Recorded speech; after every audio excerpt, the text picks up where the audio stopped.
ආයුබෝවන් මම ආයුර්වේද වෛද්‍ය ශාදිකා පල්ලීදුරු.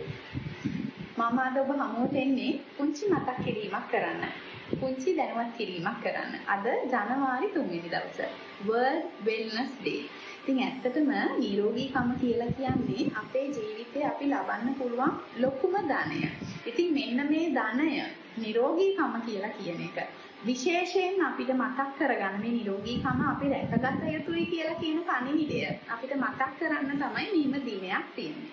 එතකොට අපි මොනවාද මේ නිරෝගීකම වෙනුවෙන් අපිට කරන්න පුළුවන් මොනවාද? ඉතින් ඇත්තටම ආයුර්වේද වෛද්‍යවරුන් විදියට අපිට ආයුර්වේදේ අපි ඉගෙන ගන්න කාලෙම අපිට කියලා දෙනවා ආයුර්වේදේ අරමුණු දෙකක් තියෙනවා. එකක් රෝගීන් සුවපත් කරන එක. හැබැයි අනිත් එක වෙන්නේ නිරෝගීකම රැකගෙන ස්වස්ථයාගේ ස්වස්ථභාවය නිරෝගීකම රැකගෙන යන්න පාර කියන එක. ඉතින් ඇත්තටම ආයුර්වේද වෛද්‍යවරයෙක් විදියට මම පුද්ගලිකව විශ්වාස කරනවා අපි ඉන්නේ නිරෝගීකම රැකගෙන අපේ එදිනදා කටයුතු අපේ උපරිම සාඵල්‍යතාවයෙන් කරගෙන යන්න පාර කියන්න කියලා. ඉතින් මේ නිසාම පුංචි දැනුවත් කිරීම ඔබ හමුවට ගේන්න තමයි මේ ප්‍රයත්නය. ඇත්තටම ආයුෂ්‍රී ආයුර්වේද රෝහල හරහා අපි උත්සාහ කරනවා අපිට හමු වෙන රෝගීන්ට ඊළඟට ඔබටත් මෙන්න මේ දැනුවත් කිරීම කරන්න අපිත් එක්ක එකතු වෙලා ඉන්න අනිකුත් වෛද්‍යවරුන් එකතු කරගෙන ඉතින් ඔබට රෝග ගැනත් ඒ රෝග ඇති වෙන ආකාරය ගැනත් ඒ වගේම රෝග වලින් වැළකීලා ඉන්නේ කොහොමද කියන එක රෝගය හරියට අඳුනාගෙන ඒ රෝගවලදී කොහොමද ඔබ ක්‍රියා කරන්න ඕනේ කියන දැනුවත් කිරීම කරන්න ඉදිරියේදී අනිත් වෛද්‍යවරු එකතු කරගෙන. ඉතින් අද පුංචි කියන්නේ මේ අවුරුද්දේ මුලම අපි ඉන්නේ පළවෙනි සතිය අපි ඉන්නේ. එතකොට අපිට පුළුවන් 2026 අවුරුද්ද පටන් ගන්නවත් එක්කම පුංචි පුරුද්දක් එකතු කරගෙන ජීවිතේට අපේ ජීවිතේ නිරෝගීකම කියන තැනට අඩිය තියන්න.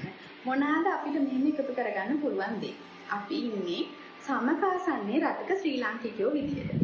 එතකොට මේ සමකාසන්න රටක් කියලා කිව්වම ආර්ද්‍රතාවය වැඩි, උෂ්ණාධික, ඝර්ම කලාපීය රටක්. ඉතින් මේ නිසාම මම ඕක විහිළුවට මගේ එන රෝගීන්ට කියන්නේ අලගෙඩි තැම්පෙනවා වගේ අපි ඉන්නේ කියලා. එතකොට අපේ මේ හැමෙන් වැහිලා තියෙන ශරීරයේ අවයව ටික.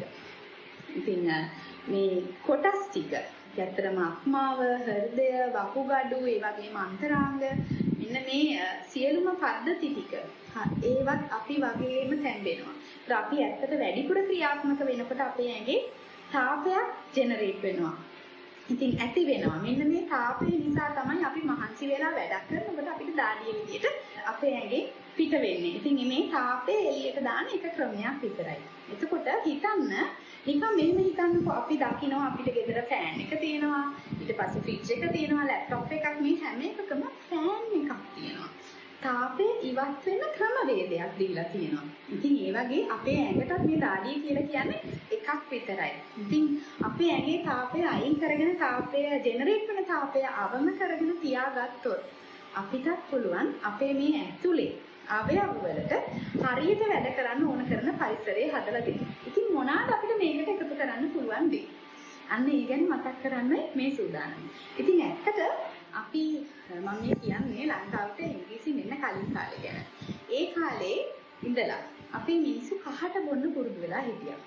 එතකොට දැන් කියන්නේ අපේ ආච්චිලා සීලගේ පරම්පරාවල් ගත්තම කහට බොනවා කියලා කරන්නේ තේ කහට එකක් බොන එක. හැබැයි මේ බොන්නේ තේ කහටමද? ඒ කාලේ නෑ. ඉංග්‍රීසි ලංකාවට එන්න කලින් අපිට තේ තිබ්බේ නෑ. ඉතින් මේ නිසා අපි ඇත්තට පුරුදු වෙලා හිටියේ කහට බොනවා කියලා මේ පරිසරයෙන් අපිට හොයාගන්න තියෙන දෙයක් බොන්න එක. එතකොට නෙලි රසකින්ද බෙලි මල් රණවරා ඉරමුසු දැන් බෙලි ගත්තොත් ඇත්තට බෙලි මුල ගන්නවා, බෙලි කොළ ගන්නවා, ඊට පස්සේ බෙලි ගෙඩිය පොතු ගන්නවා. මේ විදිහට එකක් නෙමෙයි එකම ගහේ විවිධ කොටස්. ඒ එක එක කොටස් වලින් එක එක ගුණ තමයි අපේ ශරීරයට ලබා දෙන්නේ. ඉතින් මේ වගේ හරි පරිසරයෙන් හොයාගන්න දෙයක් තම්බලා ගන්න දේ තමයි කහට කියලා කිව්වේ.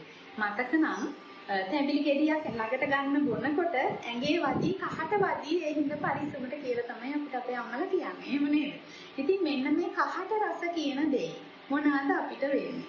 මේ කහට රසෙන් අපේ ඇඟේ උෂ්ණය අර මං කියපු තාප තාපය ඇඟ ඇතුලේ ජෙනරේට් වෙන තාපය අඩු කරන්න වැඩ කරනවා. ඊට අමතරව liver detox එකක් විදිහට, kidney detox එකක් විදිහට, ඊළඟට blood purification එකක් විදිහට. ඒ කියන්නේ ලේ පිරිසුදු කරනවා, ආත්මාව පිරිසුදු කරනවා. මෙන්න මේ වගේ දේවල් කරමින් අපේ ශරීරය නිරෝගීව පවත්වාගෙන යන්න ඕන වපසරිය සක්සන එකක් ඇත්තටම සිද්ධ කරනවා. ඉතින් අපිට මේ වගේ බීම වර්ග, මේ වගේ පාන වර්ග අපිට එකතු කරගන්නවා නම් මොන වෙලාවටද ගන්න හොඳ? මොන වෙලාවටද අපි කහට බොන්නේ? අපිට තියෙන සිංහලයේ යුගල පදයක්.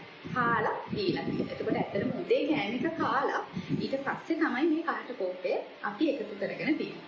ඉතින් ඒ හින්දා අපිට පුළුවන් අපි උදේ සාමාන්‍යයෙන් උදේ කෑම කාලා දවල් කෑම අතරමැද්දේ අපි තේ එකක් බොනවා නම් සමහර අය දැන් ග්‍රීන් ටී බොන්න පුරුදු වෙලා තියෙනවා නම් මෙන්න මේක හර්බල් ටී එකකට මේ පරිසරයෙන් ගන්න මොකක් හරි අමුද්‍රව්‍යකින් හදා ගන්න ලද කහට කෝප්පයකට මාරු වෙන්න.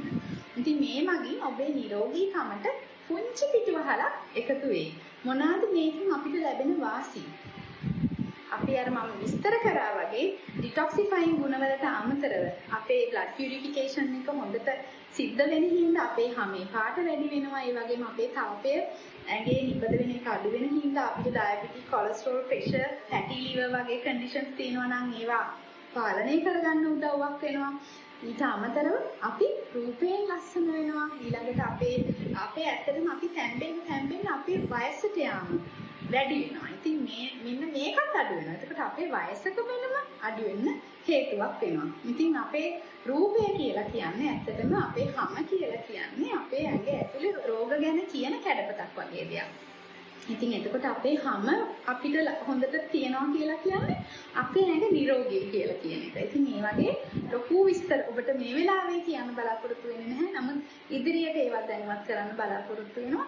ඉතින් මම මේ පණිවිඩය ගේන්නේ මේ පුංචි ටිප් එක අපේ දවසේ දිනචරියාවට මෙන්න මේ හර්බල් ඩ්‍රින්ක් එකක්, හර්බල් ටී එකක් එකතු කරගෙන අපිට පුළුවන් නිරෝගීකම වැඩි වර්ධනය කරගන්න එක ස්ටෙප් එකක් ඉස්සරහට තියන්න. ඉතින් මේක අපේ ජීවිතයට එකතු කරගන්න ඔබ සියලු දෙනාටම ආරාධනා කරනවා. ඒ වගේම ඉදිරියටත් අපිත් එක්ක සම්බන්ධ වෙන්න.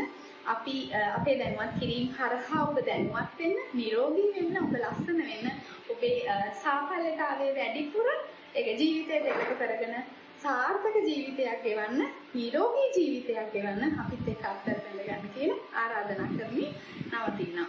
අයිබෝවන්.